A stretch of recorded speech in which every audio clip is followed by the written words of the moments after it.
You're a sex addict, is that right? I don't know if it's right, but it's fun. So good. So good. All right, so we are going to break down... No, that was lame.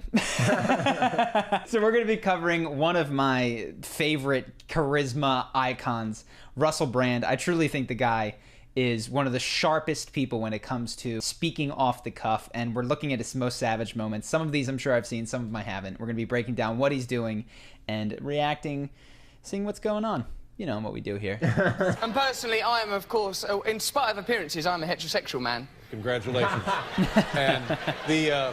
People think, because I'm so he stuns David to silence. People think, because I'm so well dressed, people think he must be gay. No. Look at his wonderful haircut, he must be gay. Look how sensitive and vulnerable he is, he must be gay. That's right. That means women feel safe around me, they trust me, then bang, pregnant, bang, pregnant, bang, pregnant.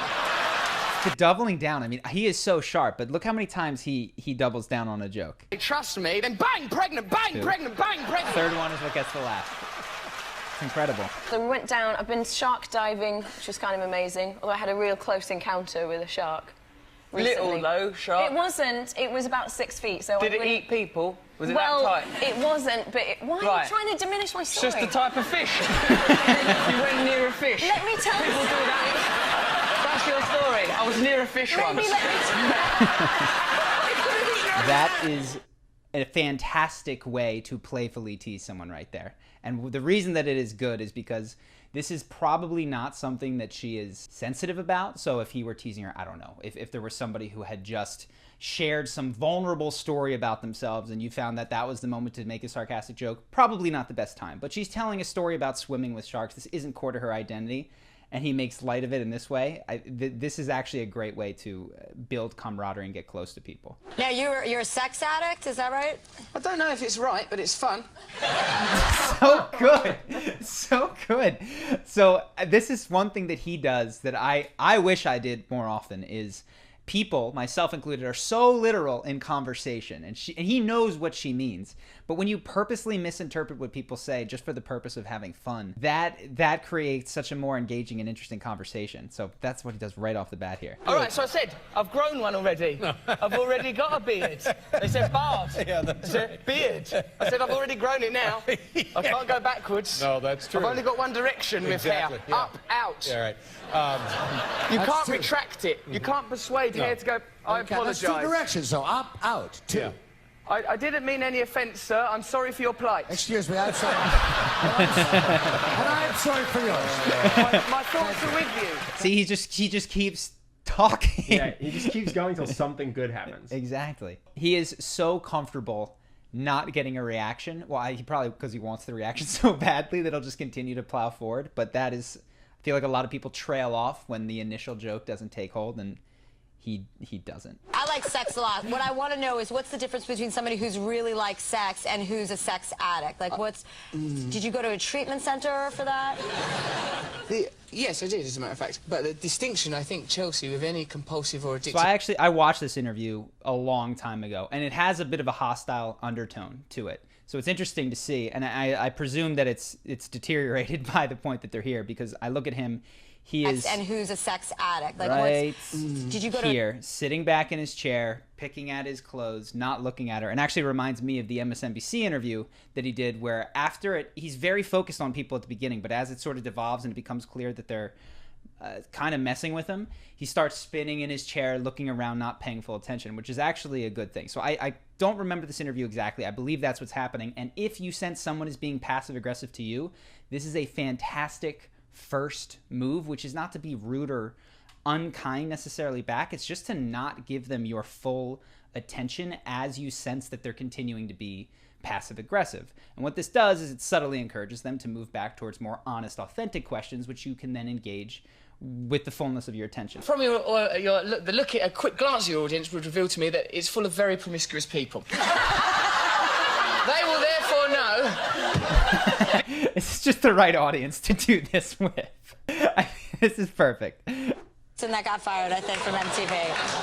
How did that happen? When I was a crack and heroin addict, I made some unusual decisions. They included dressing in an inappropriate way on September the 11th. Now, before I talk about this, remember, I was on crack and heroin, Chelsea, and I challenge any of you to take crack and heroin and see how it affects your personal, private and professional life. This is an excellent way to talk about personal failures and embarrassment. So what he's talking, when I was on crack and heroin, one, goes right into it in a way that it undercuts the severity of it, so he creates the moment of humor right there. But secondly, you can tell that he is not necessarily being judgmental and ashamed of himself for this, and he communicates to the whole audience that this is something that they can, weirdly enough, like, understand and forgive, even though if they came across a crack and heroin addict in their real life, that might be someone that they felt a complete inability to relate to. But because he's not treating this like a massive deal, the audience receives it. So a great example of a way to talk about things that you might not be so proud of is to really own them. We're addicted literally to everything. Yes, I became addicted to heroin, crack cocaine, cocaine without the washing it up to make it into crack, amphetamines, marijuana, alcohol, moving about, looking out of windows, this position, all of those things. I couldn't stop myself. I'm genuinely envious of his ability to flow between sincere, deep conversation and total humor. And he does it within a statement right here. So he's listing out the drugs that he's taken, and then he's into humor. I'm very jealous. Sadly, we've run out of time.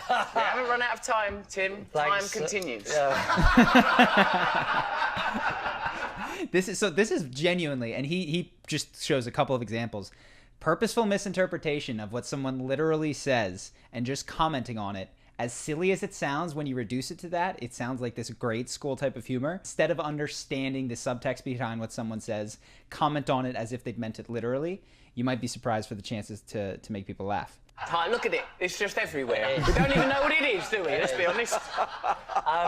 It's entropy. It's space. See? And then he doubles down. And this is what I acknowledge. Doubling down, anyone can do. Taking a joke and sort of adding tags to it, that's something that anyone can do. The lateral thinking, it's entropy, it's space. This is what is very, very difficult. And the only way I know of to improve upon this, that is a system for doing this, is improv comedy. So if this is something that you look at and you're like, oh my gosh, I want this for myself, check out, see if there's an improv comedy store near you. Probably wait till the whole thing is over. But that's the way to become quickest and most lateral, thinking on your feet like this. Chest hair, there's shirts. And it's a landscape. It's a landscape. I don't know what kind of landscape it is. He's a close talker. He gets in there and makes eye contact. It's incredible. But it's some kind of landscape. What do you mean? Look at him, he goes even more. What's going on? What's going on your landscape? My landscape is extreme. A little bit of sunburn, little holiday divot of the chest. I've just been down on the Gulf Coast. Look at him go. He slides in closer. Don't be distracted by that, it's fake. Because I was wondering, how did it get in here? Yeah. We need that to be in the sky for nighttime. He's great. He's funny as hell, and he's one of the tougher people to break down. If you want to see more of what we covered on him, check out the video that we did on his MSNBC interview that actually takes a lot of what he did and puts it into concrete steps. But I gotta be honest, he is so articulate. His ability to speak off the cuff with words that are perfect for the situation. This is actually something that we covered in a way earlier video where we compare him to Donald Trump. Is again something that is not often seen by celebrities. Most of them have stock stories that they tell the same way. I've watched a lot of Russell Brand interviews, and while he does sometimes repeat himself, he will go on completely extemporaneous tirades that have no commonality with any other interview that I've ever seen, and it's genuinely impressive. So I hope that you guys have enjoyed this video. If you have, make sure to hit the subscribe button. I know like 60% of our audience at this point has not done that, so if you want to make sure to get future videos, go ahead, hit the subscribe button, hit the notification bell, and I look forward to seeing you in the next one. Peace.